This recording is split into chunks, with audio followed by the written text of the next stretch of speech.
প্রিয় দর্শক আসসালামু আলাইকুম। আজকে আপনাদেরকে একেবারে লো বাজেটে একটি বাইক দিয়ে দেব।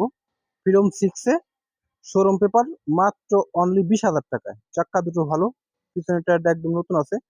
মাত্র 20,000 টাকায় পেয়ে যাবেন ফ্রিডম 6 এ সুপার ডুপার কন্ডিশন, সেলফ ওকে, সেলফ ব্যাটারি ওকে, সব ওকে আছে, নেবেন আর চালাবেন, তেমন কাজ কাম নাই।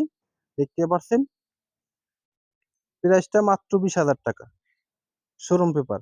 আর বাইকটি সরাসরি দেখতে হলে আসতে হবে আমাদের অ্যাড্রেস ফরিদপুর সদর, শিবরামপুর, খলিপুর বাজার, মামুন মোটরসে আসলে বাইকটি সরাসরি দেখে শুনে বাইকটি নিতে পারবেন। এখানে একটু ট্যাপ আছে ট্যাঙ্কিতে, দেখতেই পাচ্ছেন। মাত্র 20,000 টাকা বাইসাইকেলের দামে মোটরসাইকেল পেয়ে যাবেন। 20,000 টাকায় মোটরসাইকেল দেখতেই পাচ্ছেন, সামনে টায়ার কন্ডিশন। যাদের লাগবে অতি দ্রুত যোগাযোগ করার চেষ্টা করবেন। আসলে লো বাজেটের বাইক সবসময় পাওয়া যায় না। একটা বাইক পাওয়া গেছে একদম কম দামের ভিতরে, সেলফ ওকে আছে, সমস্যা নাই, নেবেন চালাবেন, কোনো কাজ কাম তেমন করাইতে হবে না।